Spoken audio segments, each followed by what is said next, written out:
मैंने ही कल सदन में प्रश्न उठाया था। चर्चा के दरमियान आदरणीय मुख्यमंत्री जी भी वहां मौजूद थे। मैंने आदरणीय मुख्यमंत्री जी के नेतृत्व में बिहार में कितने काम हुए हैं, इन सारे कामों का जिक्र किया। मैंने कहा कि आदरणीय मुख्यमंत्री जी क्रांतिकारी फैसला लेने के लिए जाने जाते हैं और शराबबंदी जैसा कानून लाके आदरणीय नीतीश कुमार जी ने ऐतिहासिक फैसला लिया था, जहां सत्ताधारी दल के लोग हों या विपक्ष के लोग हों, सब लोगों ने एक स्वर से शराबबंदी का समर्थन किया था।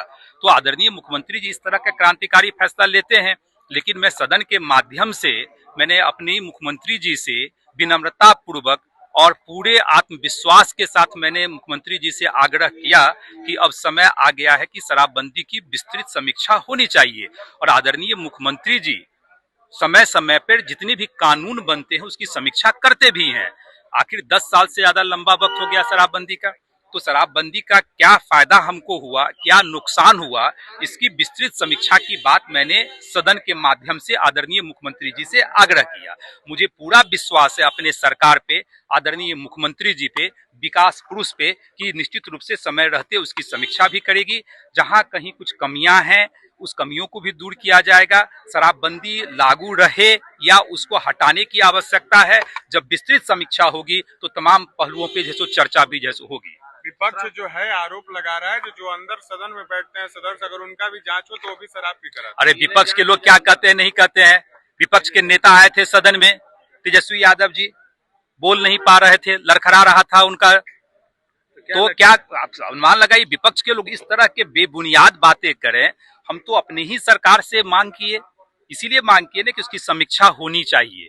कानून में क्या संशोधन की आवश्यकता है या और भी स्ट्रिक्ट करने की आवश्यकता है, या कानून की कोई आवश्यकता ही नहीं है, अवेयरनेस पे काम किया जाए। तमाम विषयों पे जब विस्तृत समीक्षा होगी तो तरह तरह की बातें वहां होगी। विपक्ष का काम है यानी विपक्ष की बातें करना, नकारात्मक राजनीति करना। कानून में कुछ संशोधन भी हो सकता है। देखिए अभी तो विस्तृत समीक्षा होगी। कानून में तो संशोधन कई बार हुआ है। आज पहले का कानून कुछ और था, अब कानून में जैसे काफी लीनियंट अप्रोच अपनाया गया है, तो समय समय पे कानून की समीक्षा होती रही है।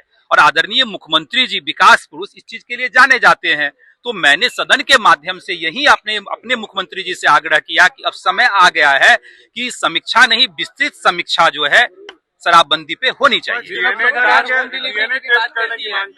अरे विपक्ष के लोग पहले अपना टेस्ट करावे ना, विपक्ष के लोग अपना टेस्ट करावे। हम दूसरी बात करना चाह रहे हैं, हम कह रहे हैं कि कोई भी कानून बना है उस कानून की समीक्षा समय समय पे होता रहा है और इसके भी कानून की समीक्षा होनी चाहिए। चलिए देखिए, तो लंबे समय से महसूस किया जा रहा है, हालांकि सरकार के पक्ष से ही शराबबंदी के कानून को लेकर के समीक्षा की बात आई थी और हम लोग भी चाहते हैं कि जिस तरीके से 10 साल शराबबंदी कानून बिहार में लागू रहा, लेकिन नीचे नीचे शराब जो है वो बिकता रहा, होम डिलीवरी होता रहा, तो वो पॉलिसी आपका फ्लॉप है, इसमें कोई डाउट नहीं है। उसका जो खामियाजा भुगतना पड़ा है वो बिहार के गरीब दलितों को, मुसहर समाज के जो लोग हैं जो अपने घर में पारंपरिक तरीके से शराब बनाते थे, पहले भी बनाते थे, अब उनके पास चूँकि रोज़गार का दूसरा माध्यम भी नहीं है तो आपने उनको कुछ विकल्प नहीं दिया, तो वो लोग जेल में डाले जा रहे हैं। और एक पैरेलल इकोनॉमी बिहार के अंदर, जिसमें सरकारी तंत्रों का भी जाहिर सी बात है कि इस्तेमाल हुआ है, एक पैरेलल इकोनॉमी बिहार में स्थापित होती जा रही है, उस पर अंकुश भी लगाना चाहिए। और देखिए, हमारा मानना है कि सैद्धांतिक रूप से किसी सरकार के पास ये राइट नहीं होना चाहिए कि वो ये तय कर पाए कि हमारे नागरिक क्या खाएंगे, क्या पिएंगे, क्या कपड़ा पहनेंगे। ये सरकार का काम नहीं है। आपका काम है शासन व्यवस्था दुरुस्त करके चलाना, और एक तरह का आप सर्विस प्रोवाइडर हैं, आप जनता से टैक्स का पैसा लेते हैं, उसको सर्विस देते हैं। लेकिन हम गाइड करने लगेंगे डंडे के जोर पर कि आपको ये करना है, वो नहीं करना है, तो वो सिस्टम के लिए ठीक नहीं है। वो हम मानते हैं कि वो 10 साल उचित कार्रवाई नहीं। 16 लाख जो है गिरफ्तारियां हुई हैं, लेकिन लोग कह रहे हैं कि तस्करी अभी भी जारी है। तो क्या ये वाकई में कानून फेल है? लोग कहेंगे तब जानेंगे बिहार में कौन नहीं जान रहा है। आप सब लोग मीडिया के साथ ही क्या नहीं जान रहे हैं कि शराबबंदी कानून फ्लॉप कानून है। शराबबंदी कानून होने के बावजूद शराब का एक बड़ा गिरोह बिहार के अंदर सक्रिय है, गांव-गांव में, कस्बों में है, हर एक वार्ड में है। तो कहाँ शराबबंदी कानून लागू है? उसके नाम पर जो हो रहा है वो पैसे का लूट हो रहा है। एक ज़बरदस्त तरीके का गठबंधन बना रहता है शराब माफियाओं के बीच में, पुलिस के बीच में, प्रशासन के बीच में।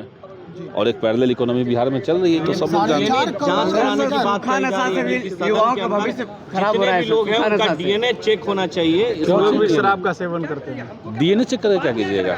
उससे पता चल पाएगा कि सदन में जितने लोग बैठते हैं वो भी लोग शराब पीते हैं कि नहीं। ये कौन मांग कर रहा है? आपके कांग्रेस के विधायक सत्ता पक्ष पर आरोप लगा रहे हैं। कह रहे हैं तो कहने दीजिए। अब सबका डीएनए टेस्ट करवाते रहिएगा रोड पर खड़ा होकर के। अभी तक मुंह में पाइप डाल करके चेक कर रहे थे, अब सबका डीएनए कराने लगी। जो काम करना है सरकार से तो वो होता नहीं है।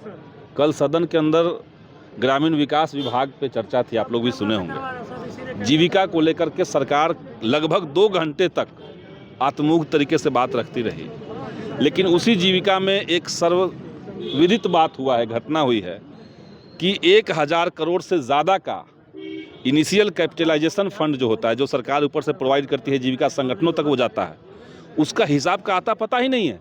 जीविका का जो वेबसाइट है उस पर करा कि कोई हिसाब नहीं है हमारे पास 1000 करोड़ का। देश का जो भारत सरकार का ग्रामीण विकास विभाग है, उसने बिहार सरकार को चिट्ठी लिखी है, तो उस पैसे का कोई हिसाब किताब नहीं है। सीएजी ने कहा कि 70,000 करोड़ रुपए का बिहार में कोई अता पता ही नहीं है, उसका कोई उपयोगिता प्रमाण पत्र सरकार ने जमा नहीं किया, तो 70,000 करोड़ रुपए उधर, 1000 करोड़ जो जीविका में साफ साफ दिख रहा है।